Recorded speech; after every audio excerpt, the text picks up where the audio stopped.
Welcome friends, आज हम start करेंगे हमारा और एक नया lecture. So let's start now. तो हम प्रीवियस लेक्चर में पढ़े थे कि चार्ज हमारा फोर्स क्रिएट कर सकता है but neutral body force create नहीं कर सकता है।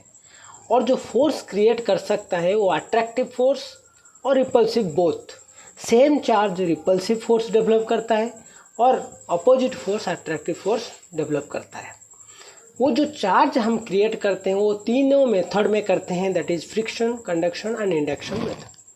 फ्रिक्शन में बोथ चार्ज क्रिएट होता है और कंडक्शन में सेम चार्ज, इंडक्शन में ऑपोजिट चार्ज। बट आज हम पढ़ेंगे वो जो चार्ज क्रिएट होता है एक्चुअली कैसे होता है ना। जब इलेक्ट्रॉन एक रिमूव हो जाता है और इलेक्ट्रॉन अटैच हो जाता है उसके बाद वो चार्ज क्रिएट होता है। बट इलेक्ट्रॉन क्यों रिमूव होता है, प्रोटॉन नहीं होता है। इलेक्ट्रॉन रिमूव होने से और अटैच होने से क्यों चार्ज बन जाता है, वो इसीलिए वो डिटेल्स हम पढ़ेंगे आज। So let's start now. So इसीलिए पहले हम स्टार्ट करेंगे मैटर के बारे में। What is matter? मैटर को हम पढ़े थे कि matter means which has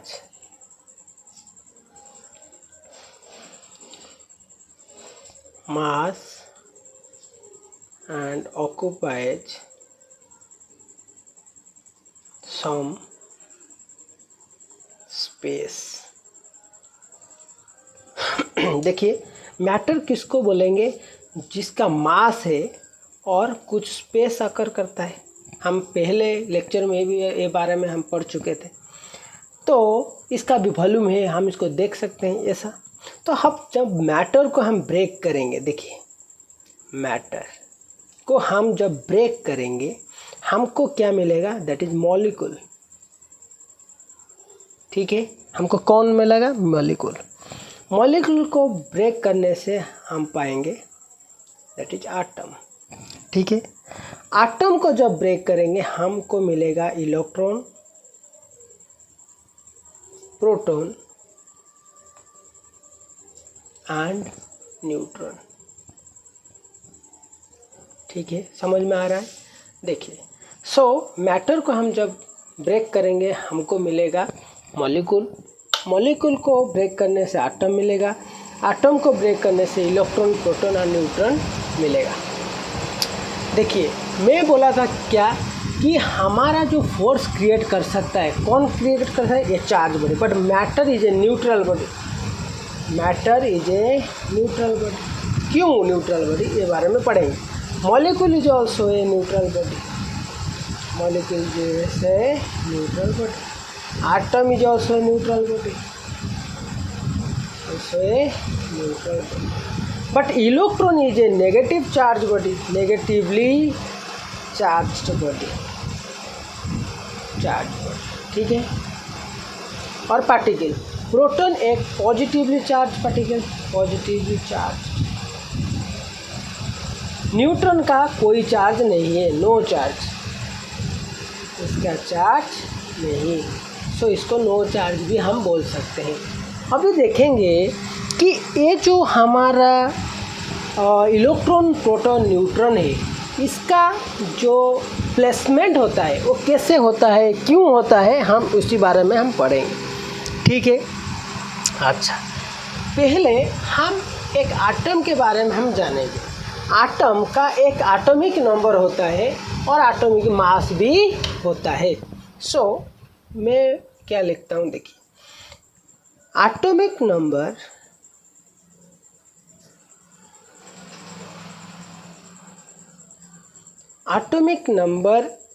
of any atom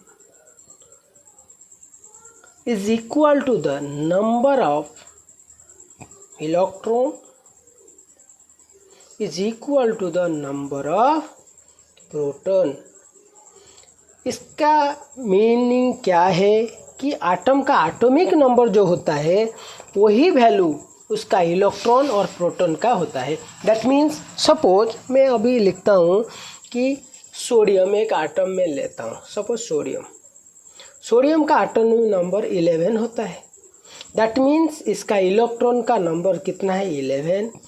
proton का नंबर कितना है 11, बट इलेक्ट्रॉन नेगेटिव चार्ज है, इसको माइनस लिखेंगे, प्रोटॉन पॉजिटिव चार्ज है, इसको प्लस लिखेंगे।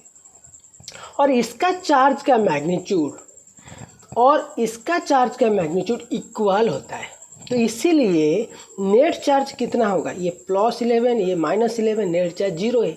सो इसीलिए आटम न्यूट्रल होता है। कुछ आटम को लेकर हमारा कौन मॉलिक्यूल है, तो इसीलिए मॉलिक्यूल भी न्यूट्रल है। कुछ मॉलिक्यूल को मिलाकर मैटर है, तो मैटर भी न्यूट्रल है। आटम न्यूट्रल है तो मॉलिक्यूल न्यूट्रल, मॉलिक्यूल न्यूट्रल है तो matter neutral, matter neutral, all universe is neutral. That means the charge of an universe is 0, purely 0, क्योंकि वहाँ पर जितना इलेक्ट्रॉन है उतना ही प्रोटॉन है, तो इसीलिए इसका वैल्यू कितना है, नेट चार्ज 0 है। ठीक है, अभी देखिए, अभी हमको जानना है हमारा न्यूट्रॉन का वैल्यू कितना है। देखिए, neutron can be known by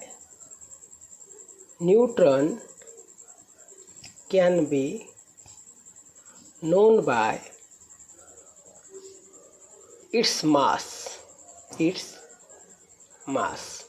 so sodium का मास कितना है, देखिए सोडियम का मास है 23 मतलब this is number of proton plus number of neutron. हमको पहले ही जान चुके हैं कि नंबर ऑफ प्रोटॉन हमारा कितना है 11 है, बट मास कितना है 23 है, नंबर ऑफ न्यूट्रॉन कितना होगा 23 - 11 दैट इज इक्वल 12। तो इसका मतलब है न्यूट्रॉन का नंबर है 12, इसका कोई भी चार्ज नहीं है। सो हमारा न्यूट्रॉन 12 होगा, प्रोटॉन 11, इलेक्ट्रॉन भी 11, बट इलेक्ट्रॉन नेगेटिव चार्ज है, प्रोटॉन हमारा पॉजिटिव चार्ज है। ठीक है, अच्छा अभी इसके बारे में जानेंगे, इसका मास क्या है, इसका चार्ज क्या है, ये कैसे अकर करेंगे, ये इसको बारे में हम जानेंगे। पहले हम कुछ आइडियाज हम लेना चाहते हैं। देखिए, इसको हम लिखते हैं पर्टिकुलर, आप नोट भी कर सकते हैं। देखिए पर्टिकुलर्स पहले, ठीक है, उसके बाद मैं चार्ज लिख दिया, इसके बाद मास लिख दिया। ठीक है, देखिए मैं अभी इलेक्ट्रॉन लिखता हूँ। इलेक्ट्रॉन क्या है, नेगेटिव चार्ज है, इसको माइनस पहले लिख दिया 1.6 × 10⁻⁻19 कूलम, चार्ज का यूनिट कूलम है, सो सी लिख दिया। मास कितना है 9.1 × 10⁻31 kg। देखिए ये मास है, इसीलिए इसका ऐसा यूनिट kg है, तो kg में लिख दिया। अभी प्रोटॉन के बारे में लिखता हूँ। प्रोटॉन का मास कितना है, वो भी सेम है, बट इसका पॉजिटिव चार्ज है 1.6 × 10⁻19 कूलम। देखिए चार्ज सेम है, बट ये माइनस ये प्लस। इसका मास कितना है 1.67 × 10⁻27 kg। ठीक है, इसका मास देखिए 1 है। तो न्यूट्रॉन देखिए, न्यूट्रॉन का चार्ज कितना है, 0 चार्ज है, बट मास कितना है 1.674 × 10⁻27 kg। इसका मतलब देखिए, इसका मास नियरली इक्वल है, बट प्रैक्टिकली न्यूट्रॉन का मास स्लाइटली ग्रेटर है। देखिए 6.0 है, ये 6.4 है। इसका मास देखिए, इसको लिखता है mass of neutron is slightly greater then mass of proton. ठीक है, मास ऑफ प्रोटॉन के मास से न्यूट्रॉन का मास स्लाइटली ग्रेटर है, और न्यूट्रॉन का साइज प्रोटॉन से स्लाइटली छोटा भी है, बट मास इसका ज़्यादा है, इसको याद रखना है। देखिए अभी हम सिमिलैरिटी देखेंगे। चार्ज इलेक्ट्रॉन प्रोटॉन का नियरली इक्वल है, और इसका साइन खाली डिफरेंट है, बट मास में प्रोटॉन और न्यूट्रॉन का सेम है। मास में प्रोटॉन न्यूट्रॉन का सिमिलैरिटी है, चार्ज में इलेक्ट्रॉन प्रोटॉन का सिमिलैरिटी है। ठीक है, अच्छा अभी हम देखेंगे एक्चुअली इलेक्ट्रॉन और प्रोटॉन कैसे रहते हैं। देखिए एक आटम का दोनों पार्ट होता है। एक आटम को हम डिवाइड कर सकते हैं, atom is divided by two parts. One is nucleus, second is extra nucleus. देखिए ये एग्जाम में आता है ये क्वेश्चन। न्यूक्लियस को क्या बोलते हैं? This is called central part, central part of an atom. Atom का सेंट्रल पार्ट को हम न्यूक्लियस बोलते हैं, जो कौन किसको किसको कंटेन करता है? Proton plus neutron. जो सेंट्रल पार्ट में प्रोटॉन और न्यूट्रॉन रहता है। क्यों रहता है? हम देखिए, ये जो प्रोटॉन और न्यूट्रॉन का मास हम जान चुके हैं कि इक्वल है, बट इलेक्ट्रॉन से इसका मास बहुत ज़्यादा है। कितना ना? मास ऑफ प्रोटॉन, देखिए मास ऑफ प्रोटॉन और neutron is 1840 times, actually 1830 times है, हम राउंड ऑफ करके इसको 40 टाइम्स भी लिखते हैं, तो हम लिख दिया 40 टाइम्स ग्रेटर और हेवियर देन इलेक्ट्रॉन। इलेक्ट्रॉन से इसका मास 1840 टाइम हेवियर, तो इलेक्ट्रॉन से प्रोटॉन बहुत ज़्यादा मास इसका है। बट एक्स्ट्रा न्यूक्लियस है, ये किसको कंटेन करता है? Electron of different energy level, different energy level. इसका मतलब क्या है? जो इलेक्ट्रॉन रहता है, ये सब इलेक्ट्रॉन का एनर्जी लेवल सेम नहीं है, डिफरेंट डिफरेंट है। क्यों डिफरेंट डिफरेंट है? ये एक्चुअली उसका जो प्लेसमेंट होता है ऑर्बिट में, वो ऑर्बिट के हिसाब से इसका एनर्जी डिफर करता है। इसका मतलब क्या है? देखिए इसको हम समझाते हैं कैसे। देखिए हम एक आटम को हम लेंगे, सो एटॉमिक स्ट्रक्चर हम पढ़ेंगे पहले। देखिए तो हमारा आटम जनरली सर्कुलर शेप का होता है। जनरली आटम को हम मानते हैं कि is in the shape of, in the circular shape, circular shape मानते हैं। ठीक है, सर्कुलर शेप मानते हैं, तो इसको हम कैसे लिख सकते हैं और बना सकते हैं? देखिए इसको हम ऐसे ड्रॉ करेंगे, आप थोड़ा समझिए। ये ऐसा है,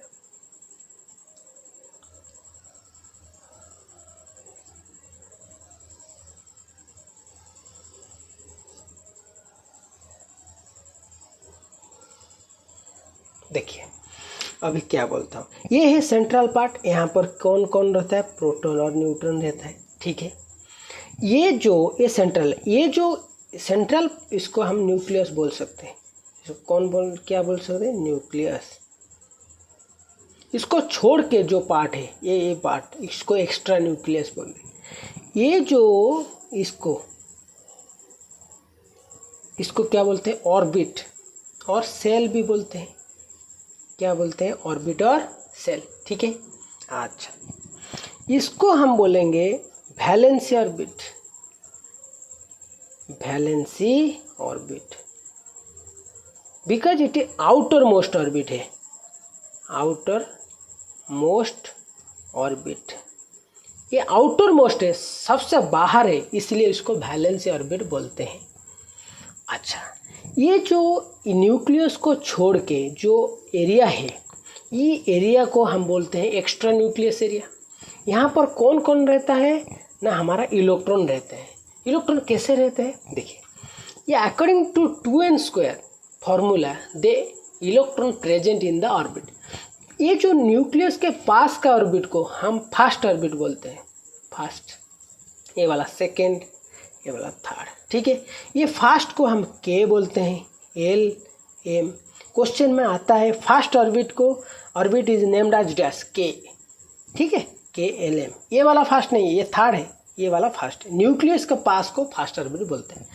तो हमारा जो इलेक्ट्रॉन प्रेजेंट होता है कैसे, देखिए according to n square formula where n is the orbit, देखिए 2 × 1 का square that is 2, that means first orbit में मैक्सिमम दो इलेक्ट्रॉन रह सकता है। दैट मीन्स यहाँ पर 2 इलेक्ट्रॉन, यहाँ पर एक रख दिया, यहाँ पर एक रख दिया, ठीक है। सेकेंड वो क्या कहता है कि 2 × 2 का स्क्वायर दैट इज 8, देखिए उसके बाद कितना रह सकता है 8, यहाँ पर दोनों, यहाँ पर दोनों, 4 6 8 हो गया। वो तीसरा वाला कितना रह सकता है 2 × 3 का स्क्वायर, देखिए दैट इज 18, मैक्सिमम कितना रह सकता है 18 इलेक्ट्रॉन रह सकता है। बट हमारा पास कितना है सोडियम का 11 है, तो हमको इसको ऐसे लिख सकते हैं 2 8 1, इसका मतलब जो वैलेंसी है लास्ट ऑर्बिट मैक्स हमारा 1 ही रहेगा, 1 इलेक्ट्रॉन, बट मैक्सिमम कितना रह सकता था 18, बट वैलेंसी ऑर्बिट में मैक्सिमम 8 ही इलेक्ट्रॉन्स रह सकता है। ये थर्ड ऑर्बिट में 18 इलेक्ट्रॉन्स रहेगा थर्ड ऑर्बिट में, बट ये वाला ये थर्ड ऑर्बिट वैलेंसी हो जाएगा तो मैक्सिमम 8 रह सकता है। तो इसीलिए यहाँ पर हमारा सोडियम में लास्ट ऑर्बिट जो थर्ड ऑर्बिट है उसमें 1 इलेक्ट्रॉन रहेगा, ठीक है। समझ में आ रहा है कि नहीं, देखिए थर्ड ऑर्बिट में इतना रह सकता है, बट थर्ड ऑर्बिट जब वैलेंसी हो जाएगा उसमें मैक्सिमम 8 रह सकता है।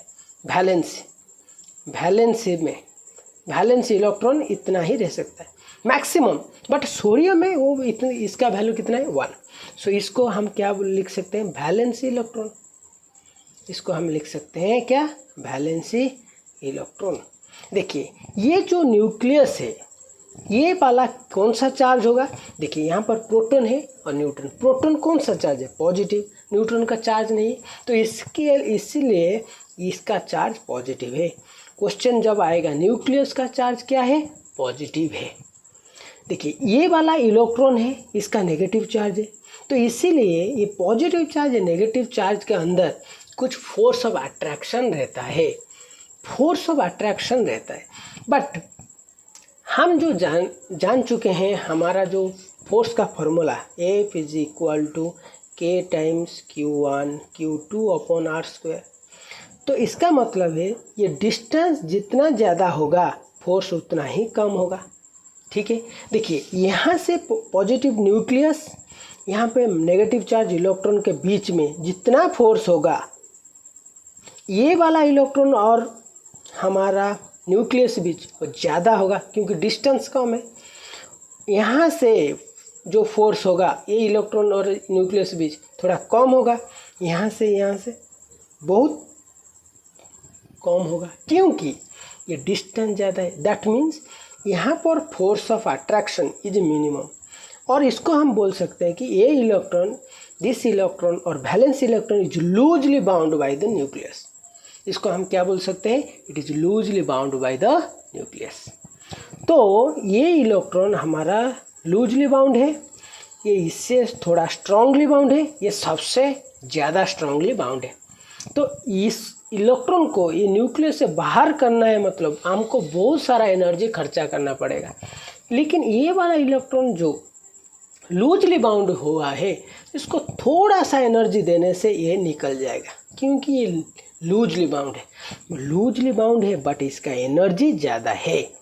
तो इसको हम ऐसे भी लिख सकते हैं, देखिए valency electrons are loosely bound by the nucleus